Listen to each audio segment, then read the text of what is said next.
All right, so we're going to take the opportunity with the new design on 2.0 and getting everything ready for Sick Week, because we want to get this to Florida soon after PRI. But right now we need co-drivers. So we are going to interview co-drivers at PRI and see if we can find a good candidate to ride with me on Sick Week in 2.0 for 1,000 miles in Florida, end of January. Let us know what you think of our candidates.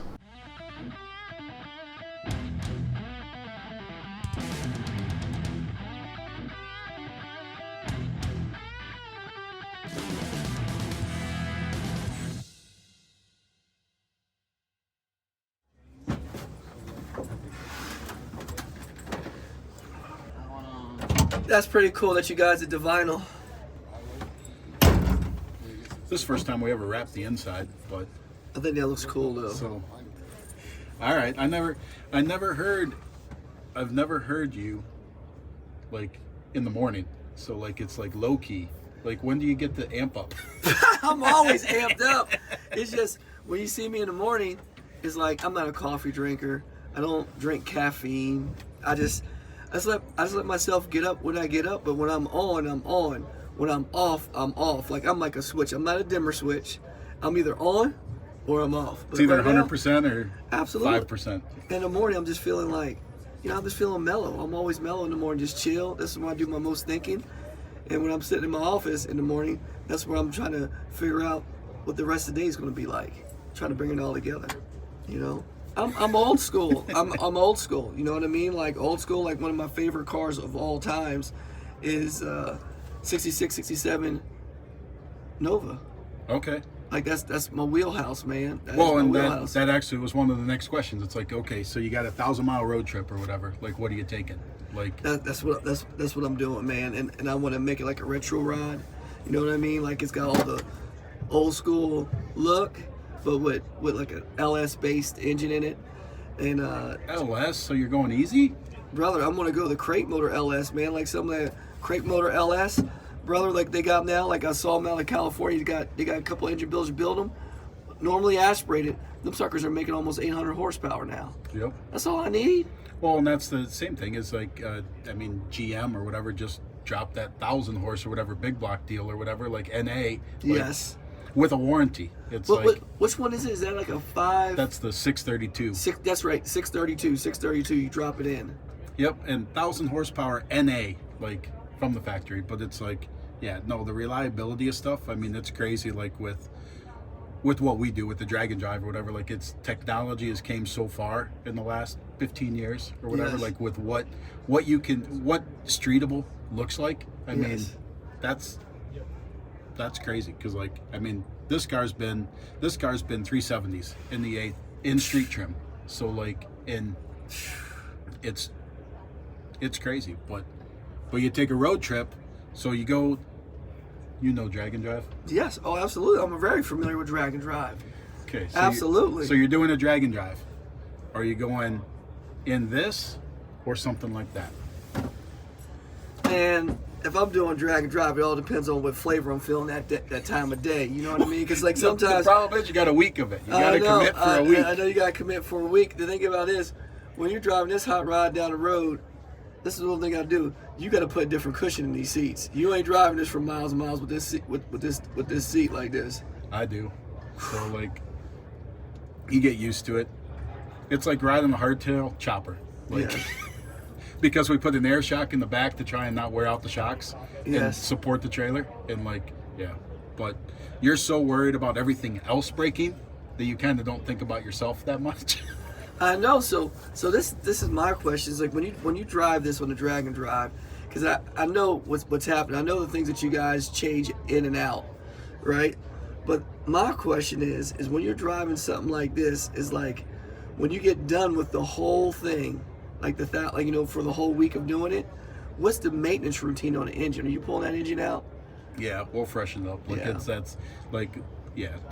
we're somewhere between 1,100 miles or whatever, and then we take it out and we got to do everything. Yes. So and The crank's still good, but you're going through the rods, put new rods, pistons in it. Rods, pistons, and valve train. So we'll Yes. send it out or whatever because we run bushing lifters. So like, and that was like, I mean, there's so many game changers that happened. Like the bushing lifters was like a huge thing because like we used to go through a set of lifters every 3-4 days, and like now we can get lifters to last an entire event. And when we send them in, a lot of times they're fine. But it's just it's the normal routine with it. But it's the same as like whether it's this, which would be on the extreme edge of 4,000 horsepower, or like the LS that we have, because we have Richie Crampton's old wagon or whatever. That's what my son drives. And that's twin turbo LS, and I mean that thing, freaking, we don't do anything to that. Like just as an event, and that's where like you go on the LS way, and that's why I say that. Okay, well that's easy because like that thing we don't have to do anything to. Like it just keeps going. But so the pro race, what makes that different? Well, when we get down there and go for the pro superstar shootout race, basically it's invitation. So you're bringing the best of the best, brother. It's like an all-star format. You're bringing the best of the best out. We get to go out there and have our spring training first. So we get to have 3 days of testing of getting your stuff right. So you're going to see these teams at their best. You get what I mean? And then you're doing it in Bradenton Motorsports Park, where you go there and it's got that appeal of old school drag racing. Oh yeah. You know what I mean? You go there, the fans come out. The woodworks is like ants. When you hit the little mound and they all come out. They all come out to this event, and the coolest part is that we get to have fun doing it. So we get to bring back some of the old school John Force burnouts, and then we smack talking. Because the thing about the money that we're racing for is the money that we're putting up to race against each other. Well, and the other too is that, like, yeah, I mean, you're one of the few actual smack talkers in NHRA, like, because it's like it's such, and so many things with racing, and that's what kind of we don't like, because it's gone so politically correct that like we don't talk shit anymore. Like, I mean, but some of us do, and like that's what needs to come back, is more of the like, in the end of the day, it's like even with the people that we run with or whatever, like, I mean, we should talk, but we're all friends, like, and so people see it on camera and they actually think that like, dude, you don't even like that guy. No, that's actually one of my good friends. We like giving each other a hard time, and it's like, how do we get that back? And hopefully like the pro thing, because it's one and done. That's I mean, that's what I think too, is like, you're not thinking about a year, and you're not thinking about points. You're thinking about the weekend, and that's it. End of the weekend. Absolutely. And you're starting on Tuesday, and you're going all the way to Saturday. And the coolest part is the atmosphere is there. The tickets at a low price point where people get to come in, and it's always for a great cause. It's to bring more awareness. We don't get to race down in South Florida. We race at Gainesville, Florida, and it's kind of like the pump up to take the energy to our first NHRA race of the year. But what makes the Pro Superstar Shootout so good is that people get to walk around, mingle. It's not chaotic. You ain't got far to walk. You get to go see what we're doing in our pit, back and forth. We get to have conversation with all the drivers, the crew members, and it's a peaceful atmosphere, even though we're lighting up chaos. And you're gonna have other classes out there racing. We have from the sportsman cars all the way to our top fuel cars. But what I like about we're doing a shootout there too. Oh, you are? We're bringing the 8 fastest. Oh, that's gonna be sweet. So sweet. Now it's gonna be like the drag and drive cars, or we're bringing drag and drive cars. Oh, that's gonna be sweet. So and that's sweet. And literally, I think if you give me the leave, I could probably beat you. I think we need to do that. So I think I need to just let you. Matter of fact, I'll tell you what we're gonna do. When you guys do the drag and drive, you guys gonna race to what, the 8th mile? No, we're doing quarter. You gonna do quarter? Well, I'll tell you what we do. I'm gonna let you get to the 3:30, then I'm gonna take off. 3:30. To 3:30. Let's see. What you run to the 3:30? So 3:30 would be 270 roughly. 270, and what you run the quarter mile? 570. Oh man, that's 3 seconds. I can't let you get to the 3:30. No, it should be 3:30. I can't let you get to the 3:30. Because I'll do, like, the quarter mile, I only run to 1,000 foot. So we gotta go. So I just have to not hit my parachute and go to 1,000 foot and let it coast. So basically what I got. Now, do you ever look at that cornfield? Because Bradenton, like, actually, that's my fastest I've ever been at Bradenton was like 570 or whatever in this car, and literally that cornfield comes up fast there. Sometimes I think the shutdown's short. I always have stopped in time, but like, have you ever had, because I think I've seen it before too, like I've seen Top Fuel cars when they've tested there, and some idiot at the end drove across the back of the track, getting to the other side when there was a car going down. Have you ever seen a car go, a truck and trailer go across when you were going? No, they haven't shut down when we were running. When they have the other cars, they're like, oh, y'all be all right. No, I'm just joking. I mean, the thing about it is, there's a strawberry field behind there. Yep. So I'm looking at them, I'm like, man, I said, I love strawberries, but I don't want to be picking those strawberries. Okay, so back to I get to go to 3:30, and then that's when you're leaving. I think what I gotta do is, I think we just gotta have a staggered tree. We're gonna have to let the math do the math. We're gonna take the average of your runs, the average of my runs, then we're gonna have to do that average, and I think we can make it happen. So basically, it'll be a staggered pro tree. You'll hit, then I'll sit there and wait for mine. And when mine comes on, I hit mine. No, we're giving you the sportsman tree. I'll get the pro tree. You get the sportsman tree. Oh, okay. I gotta go bottom bub racing. I can bottom bub race.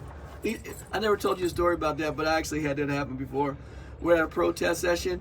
I'm sitting on the line on stage, and the top bub came on, and I stayed, and I saw the second bub come on, and after that, I hit it on the third bub and took off and had like an 020 line. Dang. That was focused that day. I didn't know it was going to happen, but I had a chance because I didn't see the tree flash, and it startled me. I'm like, is the tree broke? Then I saw the second bub come on, so I went, I better go on this third one. Bam, I hit it. Dang. So Luke looked up something this morning. Said you actually 100-yard dash. Something about like you 100 meters, yeah. 100 meters. Yeah. So that you could have been on the Olympic team? No, you have to make the Olympic team. I just ran times fast enough that I could have actually participated and go into the trials to try to make it on team, because you got to go through several elements to make the Olympic team. You got to run a whole bunch of different championship track and field races to make that. But I ran times quick enough where I could have been invited to participate in those activities to go that route. In college, my mom kept the clippings. That's the reason why I remember, and it cracks me up. When I was in college, I ran a 55-meter indoor dash, and I was ranked number 1 in the whole country. And I ran 6.27 seconds in the 55 meters. Now they run 60 meters, of course. And they're running 60 meters in 6.3 something seconds, which is blazing fast. But like, I ran 6.27, 5 meters shorter. So those cats now are running like 6.34, 6.37. Like, they're probably running like 6.2 flat in the 55 meters now. Dang. If you weren't drag racing, what would you be doing? Man, if I wasn't drag racing, I think I'll be doing something in the motorsports realm. People don't realize that I love working on things, building things, wiring things. So I build race cars all the time in my garage, playing with them, from junior dragsters to bracket racing dragsters right now. So I really enjoy everything aspect about building. I'm a tinkerer. I like working on things. I'm a fixer. And I got OCD, brother. Like the wires, they got to be done right. Like really, really, really right. You know what I mean? You okay with this wiring? No, I'm not. No. Like, I would have to tighten that up. Your wire is functional, but it's not to my. It's not to what I do. Well, that's my wiring guide too. Is like literally like everything outside the car, all whatever, shrink wrapped or whatever. Absolutely. But like inside, it's like, because we end up pulling a pin out or whatever, chasing something down. So Yes. it's like, they don't want anything wrapped because you end up cutting it off to chase. To chase it. So, but See, what I do, I make extra wiring harnesses and extra wires. So when something goes wrong, I just pull the whole thing out and plug another one in. so we brought the valve lash kit. Can you do a lash on this? Oh, yes, I can. Sweet. Yes, I can. I can lash the valves. Shit, I can change valve springs while I was on the motor if you got all the right tools. Okay.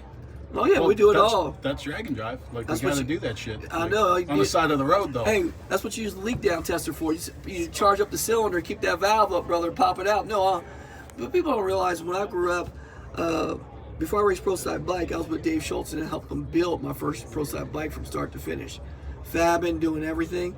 And then after that, I went in there when we had our prototype bike team. I used to work in the engine shop, tearing engines apart and putting them back together. That's the way to learn. And that's like, and so many people, and that's where like everybody wants to talk about like just whatever, call it hired guns, or not even hired guns, like literally like just money gets you to the point that you can then be a racer because your daddy bought you the way in.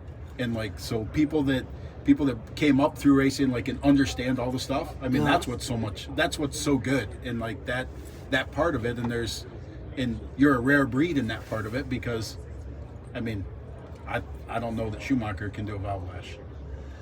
No, well, it all depends on what you're in. I'm intrigued by all that. I'm intrigued by the technology. I've done stuff like a lot of people, when I raced the bikes and stuff like that, I used to draw up all the stuff on CAD, on Inventor.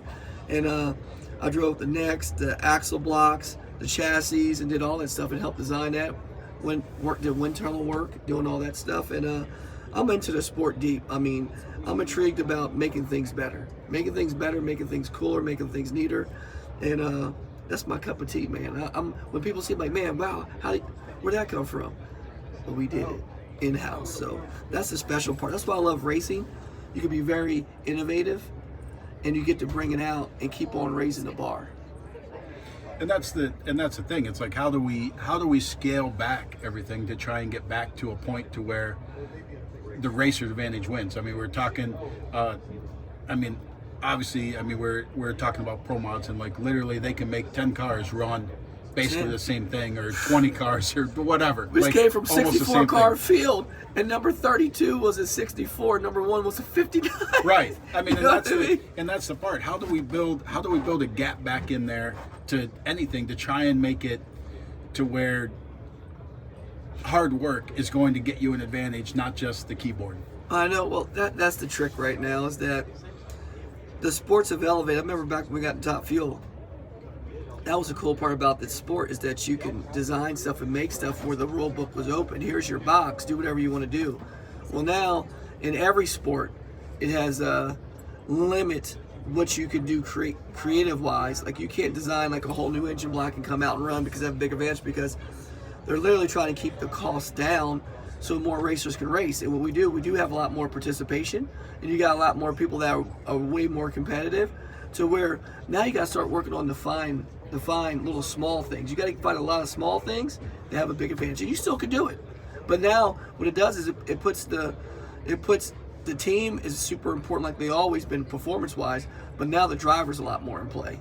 Before, I remember when I first started reaction times is huge now. Like, Before- that's the difference. Absolutely. Well, before, like Tony Schumacher back in the day, he had a 10th on the field. That driver could literally go up there, somebody could take off, and he could run them down. He could Right. pedal the car and still win. Now, that's not what it is. You got to be on your game no matter what you do. No, but you're spot on about that with reaction time and everything else like that. But not just reaction time, but just getting the car down. Because you got to remember one thing: only thing a driver can do is slow the car down or mess it up. Right. Right. The driver can only screw up. That's right. Like, if it wins, it's the car was good. So, Exactly. like, if it loses, the driver fucked up. Exactly. It's like, you don't go in there and go, hey man, I just got another 500 out this thing. No, you ain't.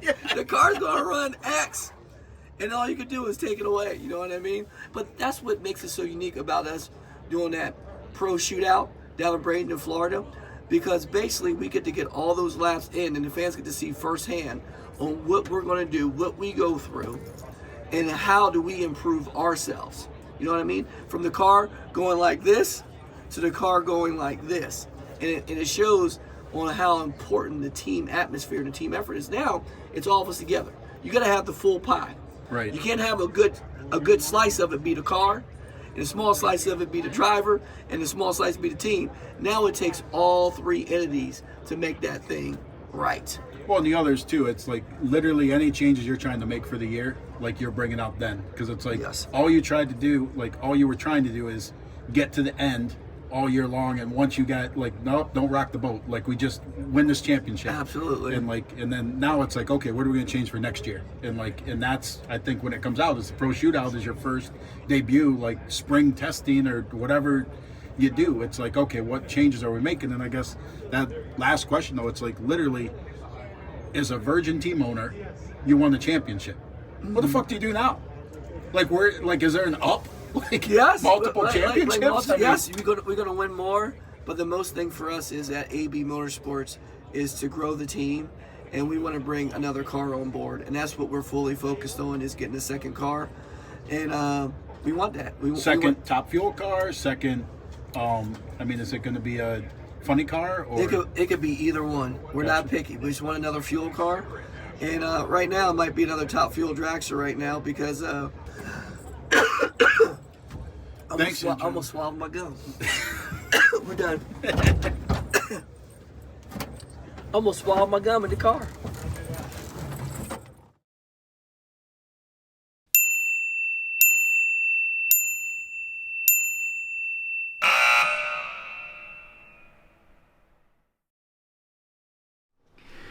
So the Nash giveaway ended yesterday. So that is over. The lawyer has the stuff, or the lawyer's getting the stuff, and they will let us know who the winner is of the Nash, and we'll be contacting them shortly. So, but last week, the pace car giveaway started. So 69 pace car. This thing, out of my personal collection, had about 20 years, and we are giving this thing away. It matches, obviously the design concept helped with 2.0's new design, but you can win a 69 Camaro pace car. Like, this is one of the original 3600 that they built for 1969 for the Indianapolis 500. So go to our website. Every dollar you spend, sigthemag.com, gets you an entry. If you're a subscriber to the magazine, you automatically get some entries. So go subscribe. Oh man, it's pretty cool, huh? Man.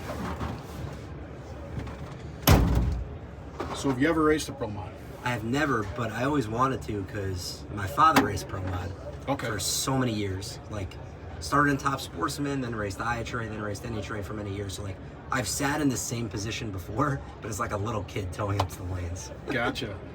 And any Pro Mods with passenger seats? No, not so much. I don't think it's a good idea. No, don't recommend it based on what I've seen, but I always found, like, that to me, like, aside from, like, Nitro, I always found that to be, like, the most fascinating class. No, and that's and I guess to me it was when Pro Mod first happened. Like that was the watch class. I mean, it was literally what fuel cars were back in the day until everything's been kind of figured out to where you don't have the craziness. Like everything's more under control, and like that's the call it if there's one thing sad, but I mean it's just technology. But I mean it's gotten so refined that you don't see the craziness in Pro Mod that you used to see. You used to, yeah. And but Top Fuel, you guys have gotten back to a little bit of the craziness because I mean, people like you coming in and like making all the old guys like work on reaction time, like yeah, like I mean, you've literally changed the game with that and made them step up their game. So that's cool, and obviously chasing Antron basically to the end. Yeah, so. That was cool, man. Like on the reaction time thing. These cars are separated by such small margins now. You almost have to be like before, back in the day, the cars weren't that close. So reaction time wasn't that important. Right. But now they're just so close and they run almost identical, it feels like every time. It's almost like a pro stock field when you look at the qualifying ladder. So you have to be good at reaction time. And then, yeah, I mean, look, being in it till the end, we ultimately didn't win the championship, but being in it till the end, I was grateful for that opportunity. I really was. It'll be a great experience. Like, we're able to learn from that and hopefully, apply it next year and finish the deal. Well, and I'm good friends with Clay, and like when you basically took away his dream, like then I was like a little upset with you. Sorry, I was upset. Like that's the one guy, right? Like Antron and Clay. Like, look, a bunch of great guys but those are like the two salt of the earth, like nicest people out there. And then and like Antron said earlier, talking back to reaction time and how that's become part of the game, it's like, I mean, Tony Schumacher had a 10th on everybody for years that literally like he could sleep at the tree, like anything could happen and he could still outrun anyone, and and now you guys are so tight. So if you weren't racing, what would you be doing? Watching racing, probably. No, for a living. Like for a living, I'd be in real estate, honestly, because my whole family's in real estate. I grew up in real estate. Before I really started racing full-time professionally, I was in real estate. So I always enjoy the business side of racing. So I enjoy business in general. So, I like being involved in real estate. But you know how it is, man. Like once you start in this sport, that's all you think about. Like you'll be in real estate, but thinking, okay, what do I have to do to get this done so I can get to the racetrack? It's just kind of the way it is. But I think that's probably what I'd be doing. It's like it's a horrible addiction. I mean, that's the thing. And I mean, I'm sure you guys say the same that everybody does. Like, if I just would have got on drugs, like, it would have been cheaper. So, like, because, like, racing, if you can turn anybody into a racer, then you literally made sure that they will not be on drugs. Well, that's because the they thing, can't right? afford it. You can't afford it, right? It's a bug. Like once you got the bug, you got the bug. That's it. Yeah, when are you gonna let me drive one of these things, man? We can switch rides. So you ready for a street car? I might be. I may have to get approval from a few people. No, this thing's, man. Like I said, like I've always been a pro mod fan. When I was walking by the booth, like I stopped and I'm like, this is cool. What you guys do is cool. Like, that's awesome. Yeah, this wrap turned out cool, and then Bob, our fab guy, like this was, well, we got to do the interior or whatever, and it's like, so we get the sticker guy, and like, and literally, it's like, because we've never done the interior, and it turned out pretty cool. Like when we just, I mean, the guy took pictures of that car, and then it's like, and he made the seats, and like the guy's like, I never wrapped an inside corner. Like, and, Till now. But yeah, so, but it looks cool. It's like a cool touch, and you take that beautiful carbon. You're like, oh, let's just put a sticker over it. And that's so. it. So when you have the race pack on, what do you look? Are you looking at anything on there as a driver? Is there anything that you're keeping an eye on? Yeah. As we're cruising down the road. Like when you're on the track, let's say. Yep, on the track. Now on the track, mostly it's just as we're getting ready, make sure trans temp isn't too high. Yeah. And, I mean, just where you're at with the water temp, because like that stuff we can control it all. So like, I mean, that's different when we can pick the temperature we want to go at. Right, so, right. That's it. Obviously, the key stuff like you guys are looking at. What's the oil pressure? Do I have oil Yeah, pressure? yeah. Like and that's good enough. Yeah. Like that's it. And then on the street, I mean, water temp, oil temp, charge. Yeah, like, making sure those everything are looks your- right. I mean, this parachutes up here. So yep. The fact that you have a race pack next to 4 cup holders and a USB charger is wild. And then parachutes up here. It's pretty funny. Yeah, and then here's the overdrive switch here, Yeah. so that we just kick it on manually. And then we actually just added the cameras, because I'm like, I've seen people start to do the cameras because it's literally like, I mean, you can't, there's You can't nothing out see the back. nothing, man. So it's like, it's, and then That's that smart. mirror always ends up out of whack, and then you're trying to communicate to the co-driver. If I'm in here by myself, I mean, that's not a Right. power mirror, I can't control it. Yeah, And it's exactly. like, well, maybe let's try the cameras and see how they work. And so that's it. We did a bunch of stuff to the cooling system to try and get that done. We did stuff with the burn down tubes, because actually did go to a catch can in the front. Caught that thing on fire so many times that it's like, so now this winter we rerouted everything to the back to try and just deal with it. Like too many times I've been at the track, and all those times when testing and stuff where there's not the safety team that is at a national event, and I'm popping the front end off by myself to put out a fire in a catch can, and it's like, hey, we got to somehow get rid of this. I'm tired of like putting my jacket on this stuff to try and get the fire out. Other than that, I mean, it's just like listen. I mean, as anything, you just hear. It's important. You know lifter ticks and squeaks and everything else, and What it's supposed to sound like and what it's not supposed to sound like. yeah, and this combo we have in it is like, I mean, this is SMX, so it's basically a 41X, and like if your dad and his stuff ever ran a 41X or whatever, literally they always sound like they're breaking. Like that's when they're actually running the best. Right. That's when they actually sound like they're ready to come apart. Right. And it's like, and it took me a little while to go from a big block to that, to then get used to that, because I'm used to like a smooth sound, and it's like just, oh, it sounds like it's ready to break. I think it's good. Right. So, Right. But that's it. Valve lash. So we pull the front end off. We got the valve lash kit. Can you do a valve lash? What's that? We pull the front end off. We got a valve lash kit. Can you do a valve lash? I can't. But I'm gonna have to learn. That's if I that wanna real drive estate one. part. That's the I know. See? I know. There you go. I know. Just I know. FYI, Antron's like, oh yeah, I'll get Oh, it. he knows how to do it. He's a lot more mechanically inclined than I am. He's not. See, the problem is he makes me look bad. I'm gonna have to talk with him. And tell him this. But that's the, and that's the stuff. Like when I started doing drag and drive, like I couldn't do a valve lash. Yeah, and like then, like literally I had to had a watch a nice video all the time to go through figure it out how to or do it. whatever, Yeah, and yeah. like just to And now? remember. Yeah, just now it's I can do it with now my eyes it's- closed, Yeah, now it's all because I mean we lash it, like we go to a tight lash before we do the road drive because I mean it gets hot, so it just loosens up or whatever. Right. And then in the next morning after it cools down, we do the cold lash because it won't start because all the valves are hung open. Okay. Because once we did the hot lash okay. on it, we basically, and then it cools down. Now all the valves are just open because it's so tight. Right. So, but stuff you learn, but I mean, there's lots of other stuff. LS, like you can do other combinations that are easy, like our 57 wagon that my boy drives. I mean, that LS just freaking unstoppable. Like Really? it just don't do anything. Right. runs great all the Fine. time and runs sevens. Just depends, so, like, man, yeah. It's how, and to take something like that now, and that just, I mean, the same as you guys have came along to keep getting faster, like we've been able to come along to get more reliable. Right. And it's like, I mean, you can have a 7-second car that literally don't have to do anything to. Right. Like, right. I mean, that, can you that's imagine unheard years of. Like, ago that if I would used have to told be, you that? when I was Yeah. a kid, we're driving like 13, 14-second cars thinking they're fast. Right. And it's like And now street look. cars. And now it's like, yeah, now we got 5, 6, Now this is 7 your seconds. street car. Like, right. It's crazy. It's nuts, man. Gear vendors. Do you know what a gear vendor is? No. So there's a gear vendor. Okay. Overdrive unit. So like secret, that's we're in the gear vendor booth. So therefore, like the secret to drag and drive stuff is that bolt-on overdrive. Like, I mean, this car is over 4,000 horsepower, and we run it with the overdrive in it. And but cruising down the street, I mean, it's we run a 389 rear gear, so I mean we can do 75 miles an hour on the expressway at like 2,200 RPM because of that. So like, Really? I mean, we run our normal 3-speed Rouser 3-speed, Right. but then that overdrive just makes all the difference.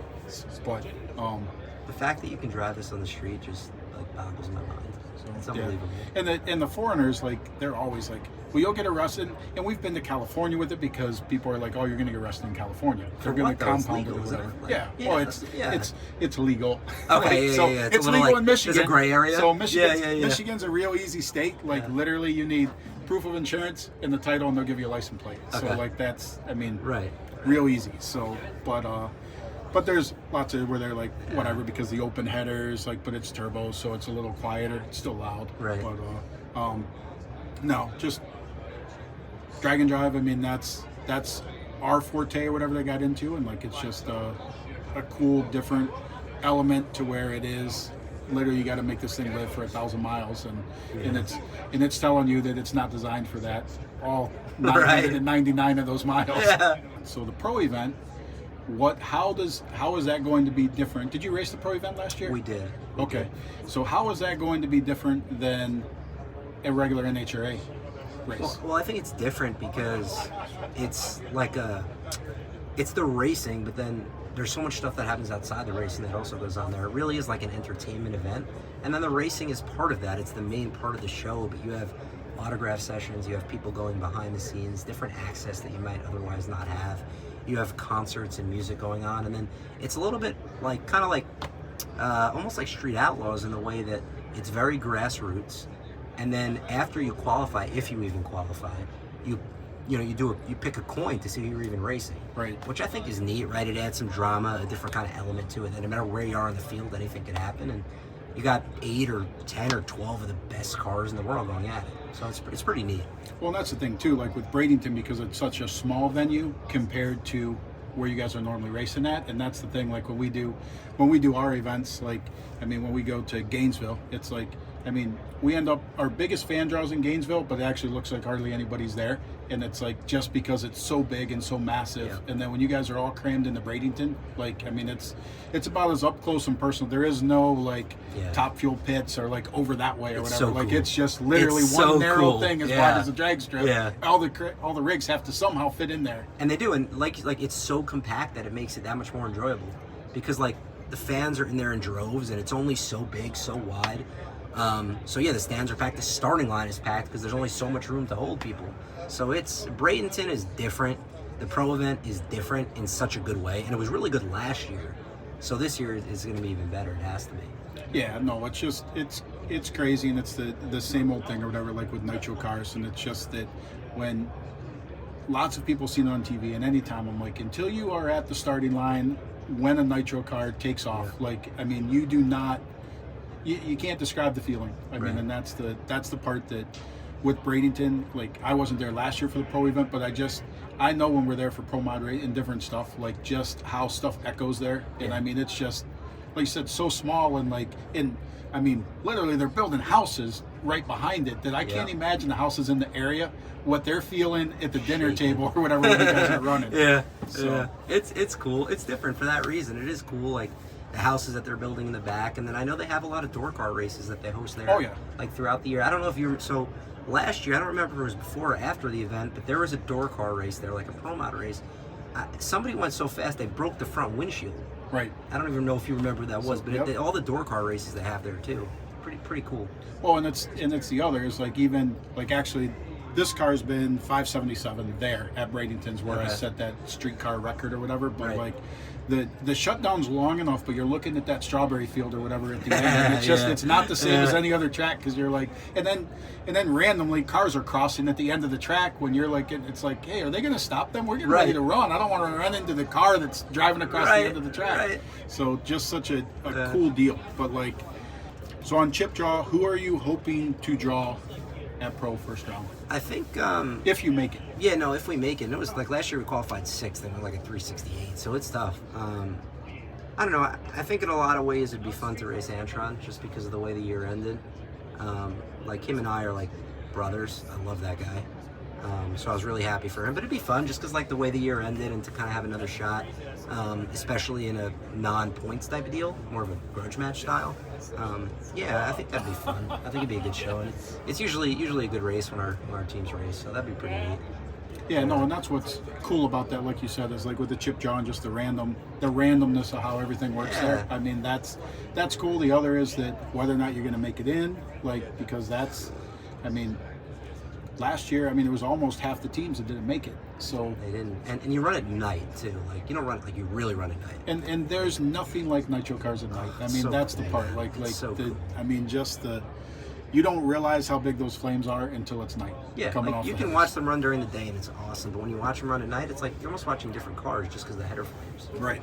You know, it's really neat. What Skag's done to step up and get that event going and really make it special because they invested last year was the first year we did it. You know, so they really took a chance and what Pro's doing. I think we're definitely onto something. Now, is Skag the overall sponsor this year? Yes. Okay. Yep. So it'll be the Skag Power Equipment Pro Superstar Shootout. Gotcha.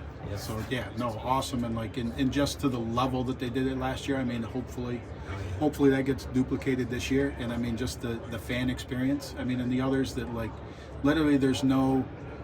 This is where you try out the changes you're making Yeah. for next year, like Yeah. in a one and done type race that you're not thinking long term. You don't have to think anything except Yeah. just about the weekend, and Yeah. and I guess that's what's cool, and I think we'll see a lot of you guys try different stuff that.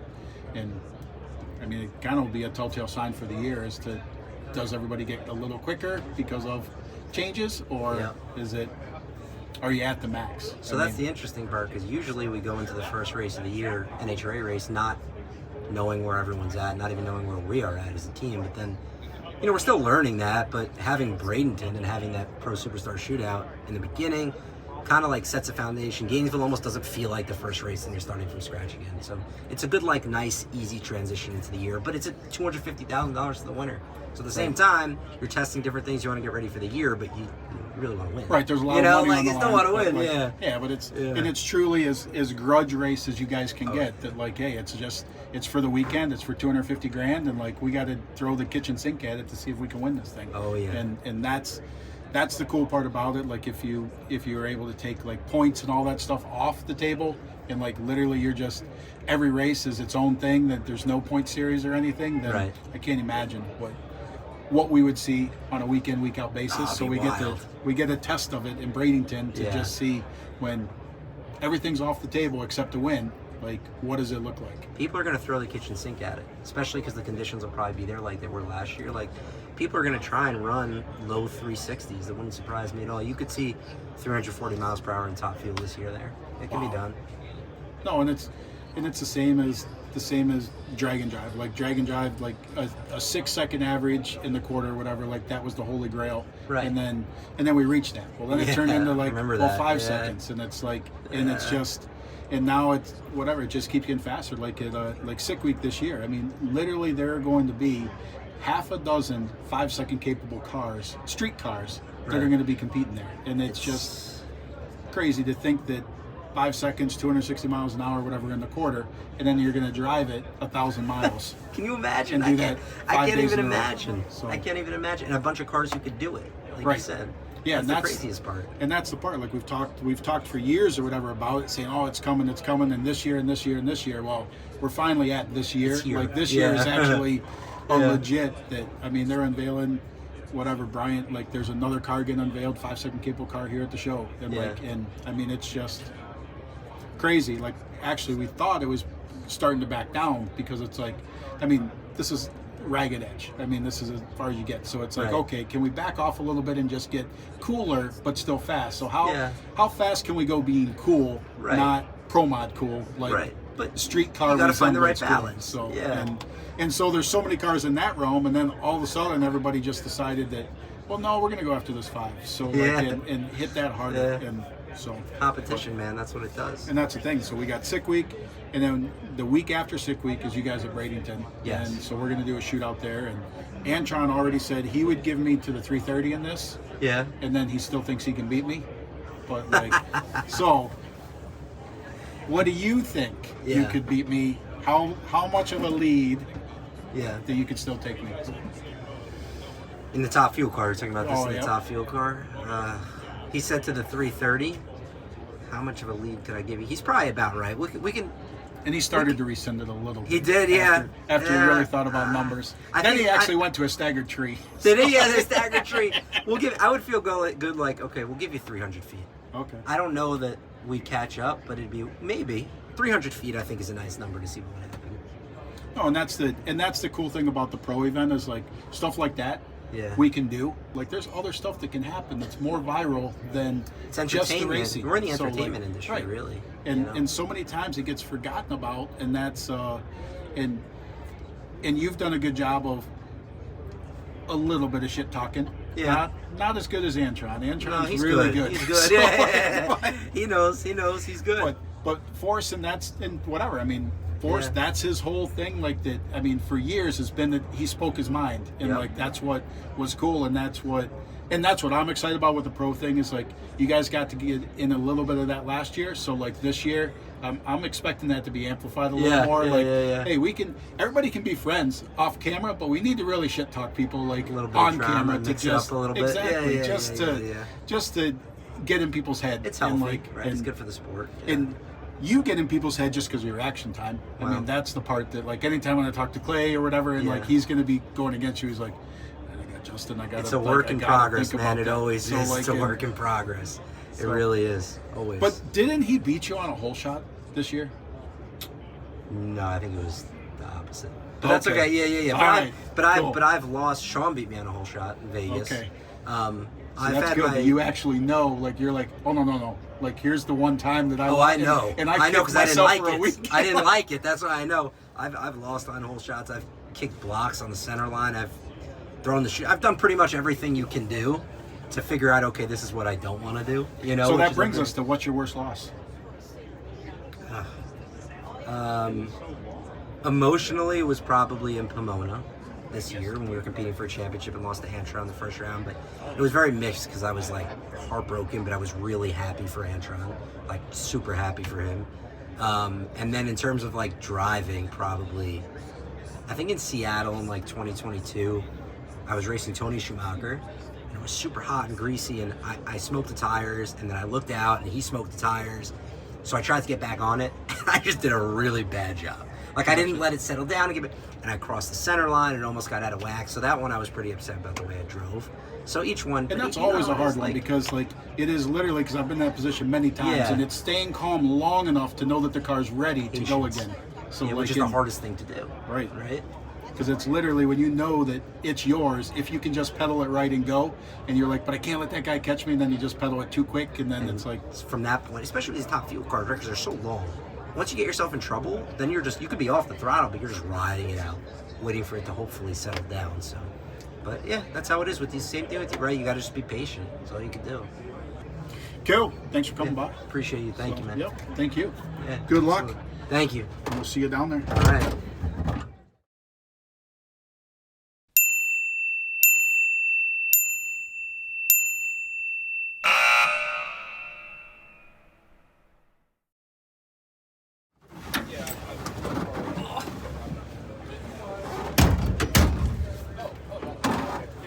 So, Drag and Drive.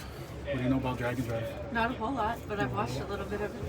So no, and that's what this is built for. Call it purpose-built pro mod, street Yeah. legal pro mod. But and that's it for like Sick Week and that style event.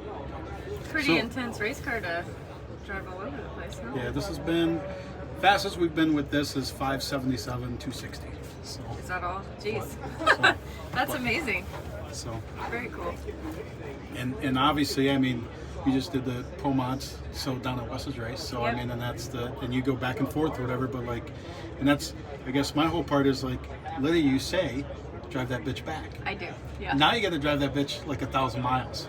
I would be in for that. I'd need some help from you So- probably, but learn the ropes. So, but definitely a different experience where we got to race. Then you got to get the thing to live to make Yeah. it to the next track and go again. So, For sure. But okay, and what's your favorite car to take to the drive-in or take out to dinner?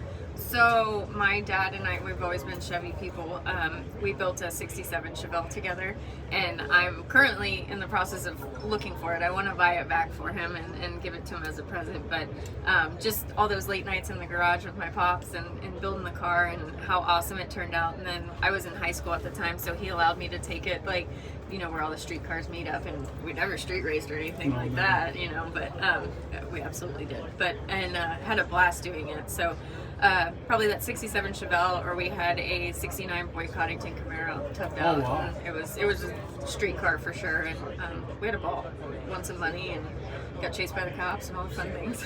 Yeah, back in the days when that really wasn't that bad a deal, like when that happened. So now it's Exactly. Like, I mean, I hate to always tell my kids the same thing. It's like, oh, and my dad told me the same story though. Like, it's so much harder for you than it was when I was a kid. Like in truly like technology and everything where it's at, it is harder to be a kid now to try and get away with some of the stuff that we did on the street absolutely. back then. So Some of our most fun nights were street racing and running.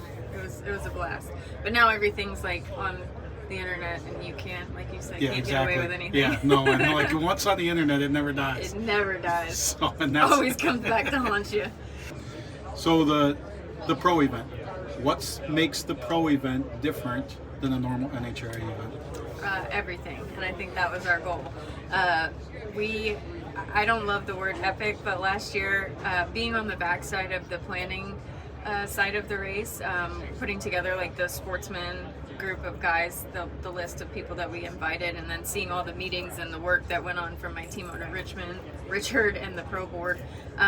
That part I really liked, seeing all the hard work and effort that went into it. But then when we got to the race, seeing everything that we had worked so hard for come to fruition and like go off with a bang, and we had great weather and we packed the stands, and it was just an absolutely different environment. And then having Flo stream it was really cool.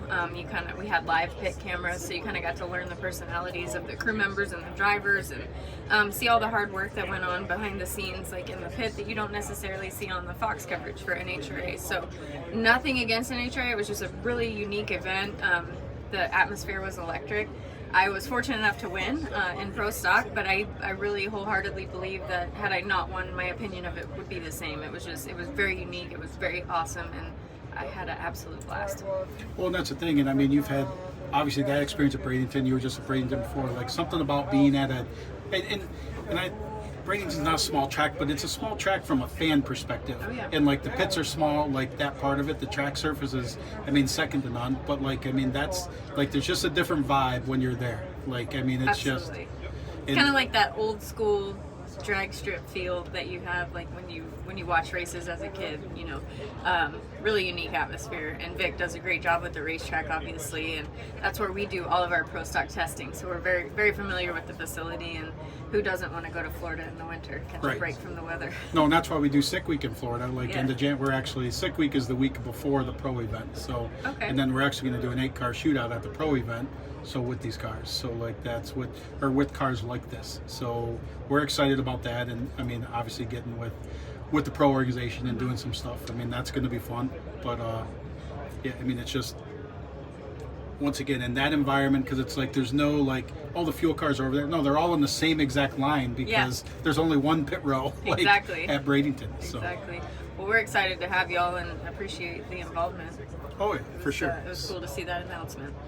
How's your mindset different going in to call it almost like a grudge race for a weekend versus thinking about next week, and you got to think about the overall year because you don't Right. want to mess up the year early?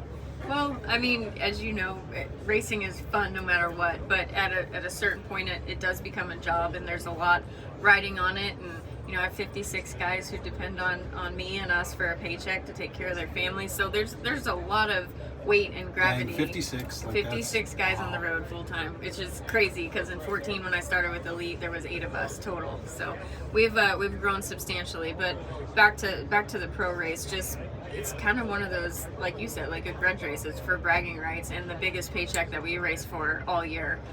So it's definitely fun and exciting and more of a relaxed environment. You don't feel like as PC and having to mind your P's and Q's, if you will. So again, back to the internet thing, you gotta be really careful about everything, what you wear, who you hang out with, what you're talking about, because it always ends up coming back to bite you. And that is an event that is absolutely unique in that aspect, and you just get to go have fun and enjoy what you love to do.